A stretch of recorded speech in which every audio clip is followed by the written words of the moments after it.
Hello and welcome to Property Mastermind Podcast, episode 210. Today, property, real estate investing or property investing versus property development. Which one is for you? Let's unpack that and see where you might sit. Jump on into episode 210.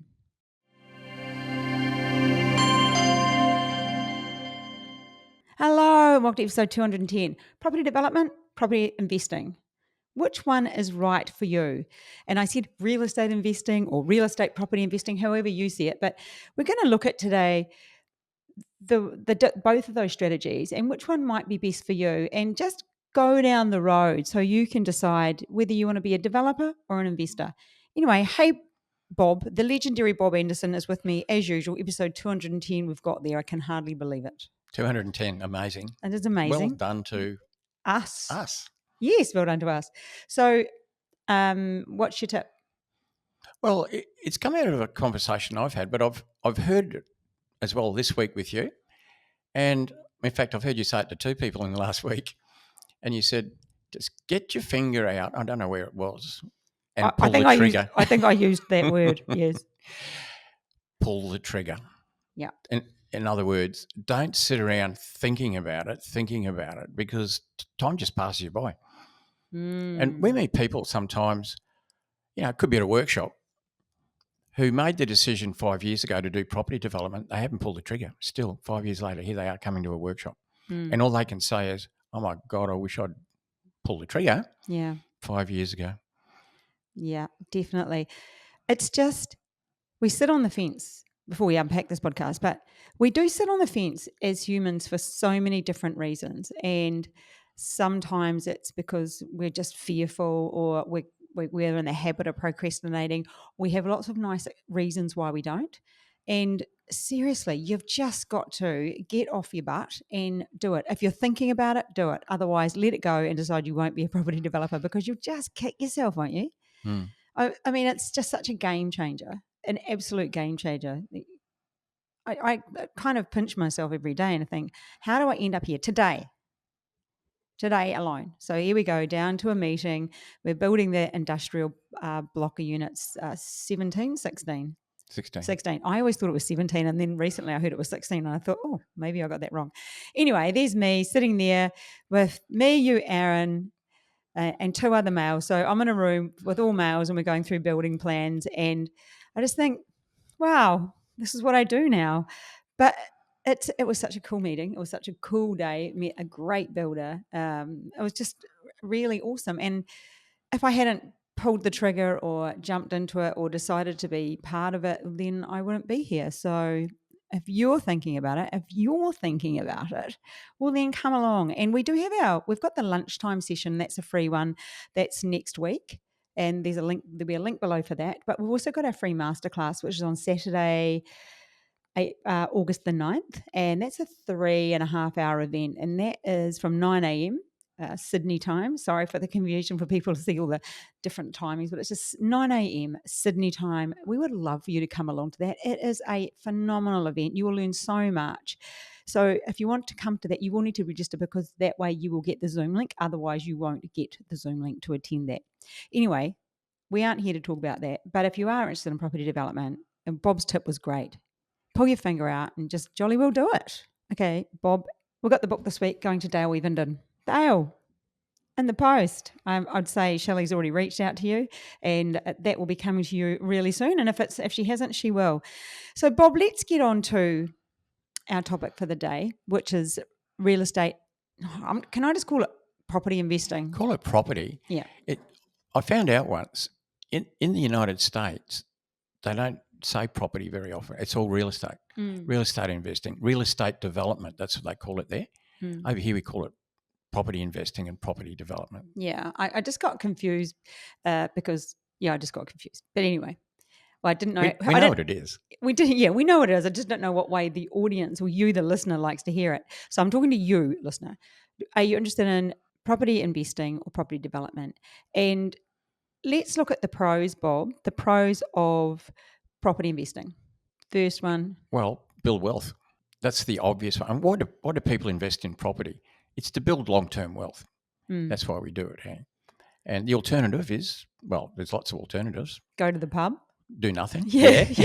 Do nothing. Think Yeah. about it. Yeah. Don't pull the trigger. But Australians love property. We've got a love affair with property. Hey. And so do Kiwis. And Kiwis. And so do Indians. And so do the Chinese. Yeah. I think, who else is there? I think those guys specifically. Yeah. But we do. I mean, you go to a barbecue, invariably the subject, once it's finished with sport, with the footy or whatever, it often turns to real estate. So we do have an affair with it. Hey, we haven't talked about State of Origin, speaking of footy. How good was it? Oh gosh, it was pretty good. Sorry about that. Oh, it was awesome. Such a good game. Anyway, okay, yeah, it is. And it's a wealth building mechanism or a strategy, I guess you could call it, and people do it. But anyway, we might get to it. You need more than one investment property to retire comfortably. That's the issue. And the point is, well, how long does it take? So yeah. Well, we can go there right now. It doesn't matter. I've got notes here that I'd like to cover. We can go all over the place if you like. But stick to your notes. Okay. You've done a lot of work on that. Yeah. So there's it's also easier. It's an easy point because we all know how to, once you've bought your first house, we know how to buy our second house. So it's a simpler process to follow. You sort of do a bit of research and you buy a property and you might get it wrong, but it's not generally as crucial if you get it wrong. Whereas property development, you can't get wrong. So it's really easy to do. Let's talk about the long-term growth, Bob. Yeah, I mean, that's why we invest. And property, I was going to say real estate, is a long-term play, really, or it should be. So we buy an investment property not to flip it. And look, if the market suddenly takes off, yeah, you can make money. But there's ins and outs on property. There's quite expensive stamp duty and legals on the way in. There's legals and commission on the way out. Average property, that could easily be $50,000 that just goes on ins and outs. So it is a longer term thing. And as a result, we buy a property, investment property, we rent it for the long term. Rents go up, eventually properties go up, even though intermediately they might do a bit of a jiggle, but we know in the long term they go up. And eventually you could retire the debt. But what we do on the way with property investment is when we build some equity in there, we tend to harvest the equity out and buy another property. I mean, that's been the old, since Adam was a boy. Since Adam was a boy, probably. That's the process. Well, particularly since negative gearing in the mid 80s came in, and that it made it tax effective to buy property, and that's how a lot of people have invested over a period of time. I haven't got the numbers in front of me at all, but there's a huge drop when it comes to people that own 2 properties, and 3 properties, another huge drop. So a lot of people own 1 investment property, far fewer own 2, and far fewer are going to own 3. So I guess the question is, why are you investing? And most people would say, well, to build long-term wealth, part of your retirement fund. You might get super as well, but that's the game. And of course, you can even invest in super. Another subject, but how many properties do you need? I believe it's around 5 to retire, but that also depends on the type and where they are. You've got a small country town where your rents are not quite as good. Mind you, these days rents are a lot better than they used to be, aren't they? The rental returns on property. Well, yeah, yields sort of fluctuate, but yes. The thing is, what sort of lifestyle do you want? So when you say 3 properties or 5 properties, are we talking about unencumbered with no debt? Where you're just living off the rent? And what sort of lifestyle, do you want? Do you want to travel a lot? Do you want a fancy car? Do you want to go out to restaurants a lot? What sort of lifestyle? So the higher your lifestyle, the more properties you have to own. And then the other one, Bob, is that it's easier for property investing the finance is a lot easier than it is with property development. Well, to a point. We'll unpack that. I don't know that it's easier, but it's certainly cheaper. Mm. You can buy property, particularly if you use mortgage insurance. I mean, you do it on, let's say, 10% deposit, maybe even 5 somewhere. So because it's such a long-term safe thing, financials will lend high on it. 80% without having to pay for mortgage insurance. So. Yeah, it's and the banks love to lend. They love to lend, 20-year loans, 30-year loans, even better. Oh yeah, they love it. That's how they make their money. That always perplexes me why you ring up a bank and there's nobody there to answer. And I'm like, they make so much profit. Does slightly infuriate me. Okay, cons. So the negative side of property investing, I've got limited control over market fluctuations. Say that again. That sounded awful. Yeah, it did. We've got limited control over market fluctuations. Well, you got no control over Yeah. market fluctuations, but that's why it's a long-term investment. So it's a con if you're doing short-term investing, because it can fluctuate. So you need a longer horizon than 12 months or 2 years. So You've got to play the long game. it is a long game. Yeah, property investing is a long game. And then the next one, cash flow dependent on tenants and occupancy. These days, I don't see that being as big a problem because we are so short of housing that vacant tenancies are, they're not a thing really. I don't. No, vacancy levels are low.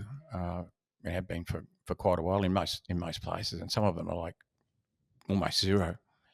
So not a lot of vacancy, particularly on newer properties, but pretty much any property really. And then we've got maintenance and ongoing property management costs. When you seriously, property managers, if you're listening, I always believe they're a bit hit and miss. They are better in Australia than New Zealand, definitely. But I've always had rental properties, so I always had numerous, and I have. Some of the management has been rubbish, and then I've done it myself sometimes, and then I had my own property management company for a while, but it was, I just don't always find them that reliable. But when it comes to maintenance, that was never my favourite thing. And you just got to keep things, you've got to keep on top of things. And I do think that these days tenants have a lot more rights, don't they? It's a lot more challenging for landlords with tenants these days. This is another con. What about the lower short-term returns, Bob? Lower short-term returns? Meaning when if you don't keep it long term, the returns aren't great unless you've had a big move in the market and you're going to pick up that equity. And that's why it's a long-term play really, and that'll even out the bumps. I mean, even if you had vacancies, it evened out the bumps. As you said, vacancies aren't really much of an issue these days. But I mean, markets fluctuate, but eventually they average out. Whatever the long-term average is, and it can vary. It can vary from city to regional. It can vary in suburbs.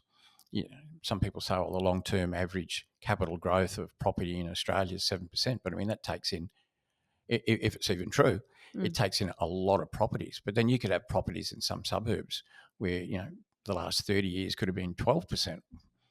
And what sort of properties are we talking about? Are we just talking about houses, apartments, townhouses? They vary a little bit. Or even things like rooming houses where you get a high yield but a lower capital growth. So, and with rooming houses, there's also got to be a bit of occupancy times. I struggle with that word. There's got to be a few, quite a bit of times. There's got to be a lot of client turnover in those, is there? Well, there's more. Leases are shorter, and it's a totally different management setup. And you really need a manager who's proficient in short-term accommodation as opposed to your average real estate agent to manage those. But the other side of that is if you've got 5 tenants in a house and a tenant leaves, you've still got 4. You're going to lose 5 at a time very often, unless the place burns down. So when we're on market downturns, when the market goes down, and that doesn't happen so often, but it does happen, as it happened in WA in Perth a few years ago. It happened in some of the mining towns were really hit, and I know of people who have reached out to us even now when they've lost so much and they're trying to climb their way back up, and they think, the fastest way would be property development. And I do have those conversations with people. But Bob, back when the Perth property market collapsed, what actually happened there?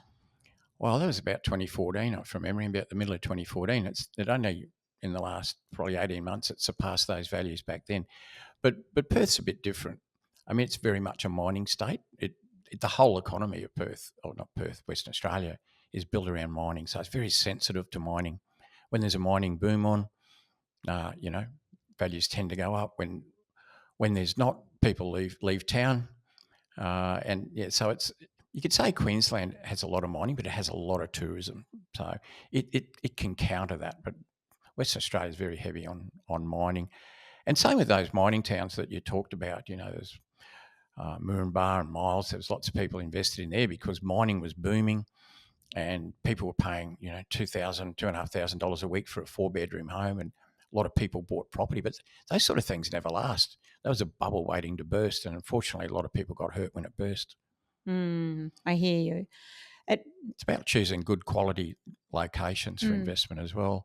You might choose suburbs where there's a high proportion of owner-occupiers versus renters even, That can be good. You might pay a little bit more for your premium, but your capital growth might be higher. And then you're always looking at capital growth versus your yield. A lot of people say, well, you sacrifice yield for capital growth and vice versa.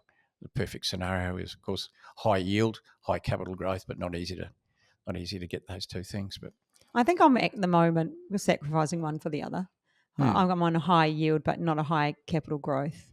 I don't believe. Yeah, depending on what you're into. But the one I've got over in WA, yeah. I So think that one, that's high yielding. Yeah, not high capital growth. No. Some people, like for instance, super funds. People who've got self-managed super fund, and they're looking at retirement. You tend to look more for yield than growth. Growth might be great for your kids when you eventually fall off the perch and leave them your property. But in the meantime, when you're retiring, you want income, and income's going to be high yield. So it might be more attractive to somebody moving into retirement to have the high yield, not worry as much about the growth. The other con that I have on a very regular basis conversation about, very regular, is people get to the point where they lose serviceability. So they've bought, and that can be up to someone in the mentoring program right now. I think he's got 4 or 5. I was speaking to him this morning on the phone, and they get to the point where they can't leverage or extract any more equity, and they can't move forward anymore. And then they realize the only way, instead of waiting for the next probably 5 to 10 years for something, for everything to grow for them, is to either sell one to release some equity to do property development. So there does get that point, that tipping point, where there's no longer enough serviceability for somebody to manage and adding another one on. And that's something we hear so often, isn't it? Well, it's called hitting the wall. Yeah. And certainly as you accumulate properties, that can happen. The more money you earn, the better, because a lot of it's based on serviceability. But things like interest rates. A lot of people had loans when you could get them for 2.5%, 2% even. I can remember some 1.99 holiday rate. But then as interest rates went up, banks started to think, well, we've got to switch people from interest only to principal and interest. And they pushed some people to sell properties because they were so highly leveraged, in terms of their serviceability. So, yeah, that's market fluctuations again. So, yeah, I mean, property investing is a good thing. There's faster ways of building wealth and building a property portfolio than just paying retail price at the market, though. That's the thing. And that's why a lot of people look towards property development. I just think, for me personally, it was the easiest road to get started. I was young when I started. I was 18. My son was even younger. I made my son buy his first house. I think he was about 17. It was so young. It was a 1-bedroom rental. But it was just, I wanted him to learn to understand property and what it meant to manage it and look after and have a tenant and learn all that sort of stuff. And then, but my daughter too, they've got a couple of rental properties and now looking at buying a third. And I think they'll get to that place where they'll want to go to developing. It's so funny how none of our children are doing developing. Yeah. They're all like into the property thing. All of them are into they're property. waiting for us to die. Yeah, that is probably doing that. Yeah, you guys do it. And I'm living forever. Yeah. So far, so good. I don't think any of them listen to this, so they won't hear us say that. So, Bob, let's talk about the pros and cons now of property development. So let's go with the pros of property development: higher profit margins and faster returns. Well, it's an apple and an orange comparison, because property investing is a long-term strategy to build wealth. Property development, if we're talking about developing and selling, it's more like a short-term chunk type of deal where you get chunks of capital. So you invest money in and your profit is a chunk of money back. So it's very much, if you're developing and you're selling, it's an income creating business. It's a business where you're creating a lot of income if you're developing and selling. And we can talk maybe a little bit later about developing and keeping some, because that's really the key to long-term wealth. And then you've got increased control over property outcomes. Well, it's a short-term thing. Property development, depending on what it is, could be a 12-month project, could be a 2-year project. So there's less swings in the market. You've also got a big built-in buffer with property development.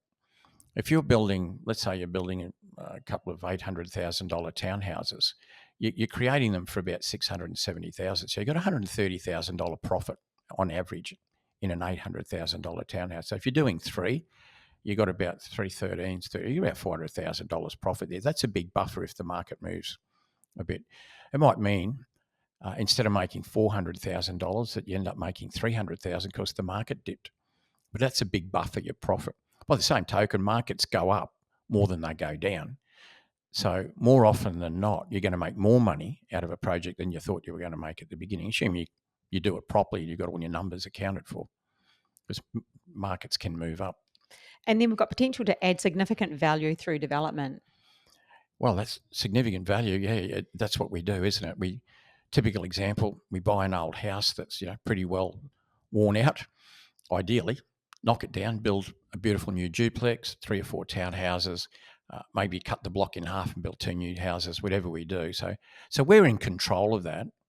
It's not over a long period of time. Many of those projects are like 2-year projects, and we're in control of the outcome, subject to some market fluctuations, like I said. But we've got that big buffer in there as a property developer. If we've gotten our numbers right and bought right in the first place, which is important, then we'll do well. Like I said, we'll ideally make the profit that we thought we're going to make, might make a bit less, might make a bit more. Always hoping for a bit more. And then there's also that creative outlet, isn't there? It's so exciting. Property development is exciting. When you buy, when you knock down, when you see it come back. Even today, the meeting with the builder, that's blooming exciting. It is so exciting. I need to actually do an update to our investors on that one to let them know about it. But gosh, it is really exciting. A lot more. And, I am doing both, so I can easily compare. There's just not that much excitement with the other one. Just buying an investment property, no, it can be exciting and scary the first time you do it. But even like buying an investment property and doing a reno, the people that do renos can get a bit of satisfaction out of doing a reno. But give me property development every time. Bob always says you don't see Mirvac out there doing renos. It's his one-liner. Or lend lease. But what about the cons? High entry barriers and upfront cost. It's all about the equity coming in, and you do need that money to get started. Yeah, you do. So property development, you're going to have to, if you're going to do it yourself with your own money, you're going to need more money than you do to just put a deposit on investment property. So it's an apple and an orange thing as well, because you're creating a lot of profit. You're creating cash, creating capital relatively quickly in comparison to how much a property would go up in value. But what you've got to remember is, even as a property developer, I've had some people say, I bought a property and 2 years later it went up 20% in 2 years, when we had a bit of a boom. And they say, well, how much? I'd rather have done that than property development. The point is, though, as a property developer, the properties went up 20%. So 2 years later, we sell it for 20% more. So we get the capital growth as Both well, ways. but then we get the profit from doing it. It's not like we miss out on the capital growth because we're a property developer. We get that. If the market went up 20% in 2 years, we get that because our sale price went up 20%, but we get the profit from being the developer. Another negative alongside of having to have that more upfront money is there's a lot more in-depth knowledge required, a lot more. Definitely, yeah. And you certainly have to get yourself educated to do property development. The other side of it is, although I say you need quite a lot more money to do a property development, I did say if you're using your own money, the point is if you're doing something like a joint venture with somebody else, in other words, they're putting up the deposit, the equity, and you're doing the work, you can make half the profit, let's say, out of a property development and put no money in. So it doesn't mean that you have to have a heap of money to be a property developer. You just have to have a heap of money to do a property development. It doesn't have to be yours. And then what about the risk factors? just the risks that are involved with finance and valuations, and there's always those periods of time where you don't know, like you've done all your DD, you've done your FISO, you think your numbers are right, you're pretty sure, and then something comes back, like a valuation's out or something negative comes back. That is definitely a stressful time and can be a bit of a con, as in like not a good thing. Yeah, so it's higher risk. Everybody has a risk profile, and it can change during your life. People tend to become less risk or more risk tolerant, if you like, or when they get older. People that are older want to take less risk because you don't have a lot of time to make up. Now, if you make a mistake and you're 25, you've got plenty of time to make up. So it's got a bit to do with that, and certainly just buying a property investment. But even property investment, you need to do your research and buy well, buy in the right location, do everything right. Same with property development, same thing. But yeah, it's a higher risk for a higher return. And so that's what it is. But there's a lot of things you can do to de-risk a property development. And obviously it starts with the right education, but there's a lot of parts, and we teach all that, but nothing is risk-free. We just drove an hour and a quarter from a meeting to do this podcast at 110 kilometres an hour. That's pretty risky. We're sitting inside 2 tons of steel, doing 110 kilometres one way. We got 2 tons of steel about every second heading in the other direction. We're about 20 metres apart. So that can be risky. Crossing the road, I cross the road to come here to the office. That's risky. We deal with risk every day, and we don't think too much about it. There's risk in property development, and it is not without risk, but there's a lot you can do to mitigate risk as well. And you mentioned before about market fluctuations going up, and property investors forgetting that developers get that too. But what about when the market fluctuations go down? And I know it doesn't often happen, but there have been times, we had that after COVID time when build costs went up, some of the markets flattened. Sometimes people just do get a bit caught in these really, it's not great, is it? Well, we didn't lose a lot of value with COVID, but it did boom like 2022. Everywhere it just boomed, particularly houses, let's say townhouses and apartments. But that was a boom time. We talked about Perth, crashing 30%, in between 2014, for the next couple of years after that. So that's a big drop. But I mean, the Perth drop is not normal. I mean, Perth is a unique market. You think of most of the other capitals, yeah, of course it can. But property in the long term always goes up. I mean, you think back, what'd you pay for your first house? Me? Yeah. I think I paid, it was I think it was 87,000. I think. Yeah, I paid way less for mine. What did you pay for yours? I paid, I'll tell you in a minute, 35,000, and it was a good house. It was a good house. There you go. It was a brand new house. I built it.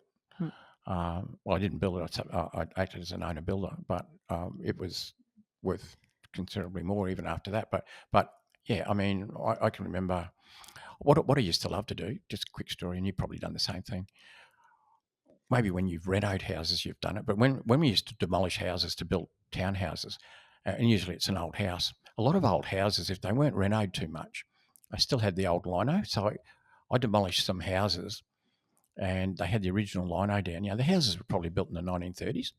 And what I used to do is rip up the lino, because what everybody used to do is they put newspaper down on the boards, then they put the lino over the top. And the idea of the newspaper is so that the shape of the boards didn't come through on the lino over time.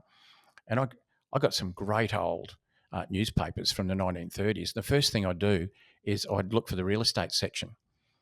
This was in Brisbane, so I'm looking at the 1935 Courier Mail, and there's houses, heaps of houses, £150, which is $300. Oh my goodness, that's nuts. Yeah. Well, my parents' first house, they bought it up just not long after the Second World War. They paid £150 for it. Yeah, and it was on a double block, a splitter. Mm-hmm. So of course it goes up. Yeah, of course, property does go up, but there are times when there's a wee dip, and if you're developing, that's why you said earlier, if your profit's 400, it might drop back to 200. But that's why it is so important to do the right due diligence, to make sure you've got a feasibility done properly, And, I see a few shockers people send through a homemade FISO, and I'm always like, oh my goodness, dear, oh dear, oh dear. But it is important to get those numbers absolutely but correct. things go up too. Yes. And they go up more than they go down. Yeah. Otherwise, property wouldn't go up. Yeah. I mean, that project we're talking about today that we had the meeting with the builder, just during the time that since we contracted the land and settled on the land, and we got a long contract on that, it went up quite a lot. Significant. That project's showing way more profit than it did when we first did our feasibility, because the market in that particular sector has gone up quite a lot. So, Bob, why not the best of both worlds? Good idea. Why not? So you mentioned that earlier, develop and hold. So what are your thoughts there? Okay, so here's the deal. What we've talked about is investing in property, holding it long term, and you get the capital growth. Eventually, you retire your debt, and you end up with an income during retirement. That's the typical thing. We talked about property development, developing and selling. We're really selling for capital, for profit, for cash, and turning it over, making lots of cash. The idea, though, really is to develop and sell some of what you develop and get the cash profit, because we all love cash. We need cash, but keep some of it. Keep some of what you develop. Now, a typical example could be you build a duplex and you sell one and keep one. You build 3 townhouses, you keep one, sell 2, or whatever it is. And maybe for your first couple of projects, you just sell because you're building up more equity so you can do more projects. There'll come a time when you can keep it. So the idea, and this is how you build real wealth fast. The problem in the normal property investment world is very few people ever end up with 3, let alone 5 properties. I mean, it's minuscule. With property development, you're creating, let's say you create a $600,000 property for $500,000. That's about right. That's pretty normal, that sort of profit margin. So you've got an instant $100,000. Now you could go and sell it and make the $100,000 in cash, or what you could do is keep it and borrow the $500,000 at the other end to pay out your cost. So at this point, you've got a $600,000 property, a $500,000 debt. Your average investor, if they bought a $600,000 property, would have $635,000 debt, because they have to pay stamp duty, which you don't as a developer because you already own the land. And so that's how you build wealth, because you're using your profit as your deposit. So in the normal investment world, you either have to save up the cash deposit or wait until the market lifts long enough so you can harvest some of your equity. Here you can just rinse and repeat. So when you develop, let's say you develop 3-pack, 3 $600,000 properties. Actually, I don't know what you can develop for 600,000 anymore. But I wanted to come back. So when we said 600, we should probably say 1.2 million, and you made 200,000. That would be more realistic in today's terminology. Let's do that. 1.2 million, but it only owes you $1 million. So you can borrow $1 million against that property. That'll give you $1 million back you spent. So you got no money in the deal at all. You got your $200,000 profit, which is now your deposit. So you haven't had to wait to save that 200.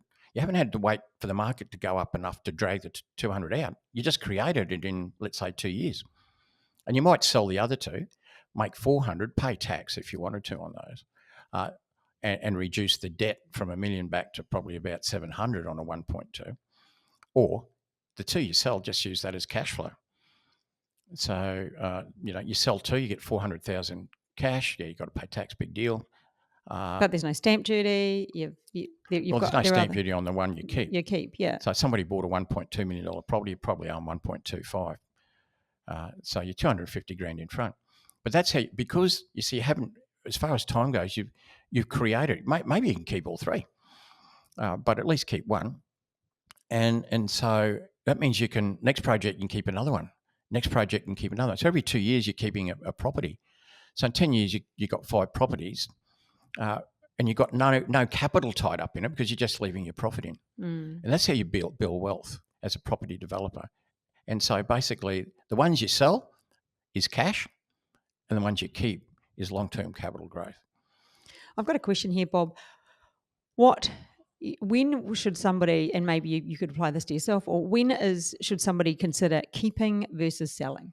Well, keep what you can afford to keep. I know that's a funny thing to say, but we see with a lot of people when they start out in property development, the biggest issue is that they need more money so they can do either bigger projects or more projects. So in that case, just sell your first project, sell your second project as well. get your cash profit, pay your tax, who cares? And then you're building up a war chest, so you got more money. But it could be, in that case, on your third one that you start to keep something. But you might start off property developing with a big chunk of money anyway. Well, you can start keeping it straight away. But, some people might maybe sell the first few projects before they start keeping any of it. Maybe some people can start holding straight away. I think I really like the way you unpack the fact that it's so much cheaper to develop your own if you're going to keep them rather than going and buying someone else or getting someone else to build it for you. Why not do it yourself? And like that's a no-brainer. And when you think of the cost of our course or our mentoring program, it just pales in comparison to the profit that can be made when you just man up and pull the trigger, like you said, or woman up or whatever. The other option, which we haven't talked about today, which I will go into, would be if you don't want to develop your own, you can invest in other people's projects. And that's something that a huge amount of people do because people have self-managed super fund. They have lines of credit, all sorts of reasons that people can get their hands on cash that they think, I want my money to make more money. So that is another opportunity that people can do. So that's opening that third door to not necessarily doing your own, but getting that money, those chunks of money, making more money faster.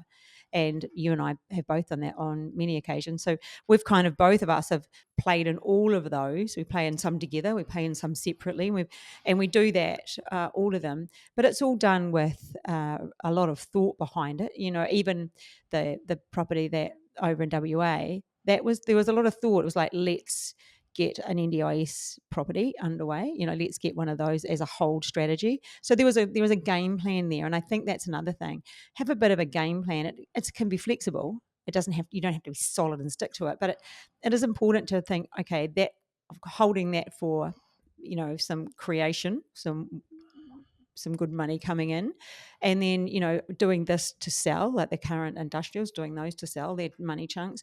And then the next thing we tend to do, like we kind of have a plan about what we're going to do, but that there is a plan for us moving ahead on how we do it. And I think maybe the reason, and I'm not against property investing at all, like honestly, I've done 23 renos, and I've owned so many rental properties that because I was a single mum, it was just so easy for me to do. I understood it, and I could just do a quick reno on a house and then rent it out. But I think that people just see that as the easier road, and it is the easier road. But now that I do property development, my thing would be have that plan, but my preference is development now. Yeah, well, it's not one versus the other. No, you can do both. The point is this: if I'm buying a $1.2 million property, I want to buy it for $1 million. Yeah. I mean, how many would you buy if you could continually buy $1.2 million properties for $1 million, 200,000 under market value? Or we'll take into account legal and stamps if you're paying retail. $250,000 cheaper every time you do it. How many would you do? You keep doing them, and that's the difference. So what we're doing, we're combining investment and property development. So we're creating our investment properties way cheaper than retail, and that's it. So I love property investment, but I don't want to pay retail price.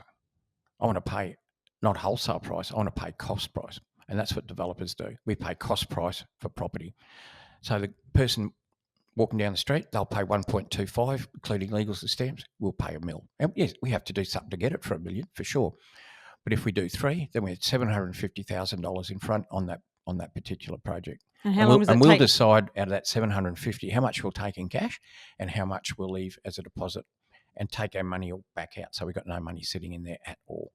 And how long does it take for the average person to save $750,000? We were talking about that today. Most people will never save that. They'll make that money out of owning a house or property. How many people? You have to be on a hell of a good income to like live and pay tax and do everything and save $750,000. Plenty of people have got $750,000, but it's because they bought their house 20 years ago or whatever. This is totally different. You can still keep your house, but this is how you make serious money. It's getting money working for you. So yeah, it's not property investment versus property development. To me, the magic formula is property investment and from doing property development. We'll say that again, Bob. Property investment from doing property development and not paying retail price, paying cost price. And that's how you build a portfolio fast, because it's so much faster, because instead of saving that 250 grand, it's already there. Just one property out of 3, you can sell the other 2 or keep all 3. That's it, which means you can go and do it again. You go and do another 2 years later, don't go and do another project, do the same thing. 2 years later, go again, do the same thing. Sell 2, keep 1, whatever it is. And a little while, you'll be able to keep 2 and sell 1, or do bigger projects or whatever, Yeah, I think that it's just such an exciting world to be in, and I know that when you're listening, when you're listening, you're listening because you want to be part of it as well. So get in however you can.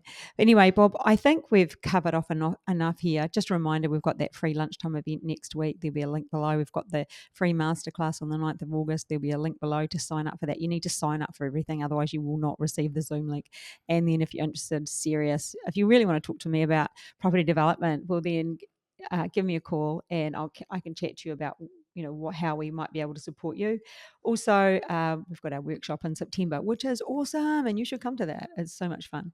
Numbers are climbing, which is great. I know how many seats are left. That's a 3-day workshop. Yeah, that's on the Gold Coast, and that's loads of fun.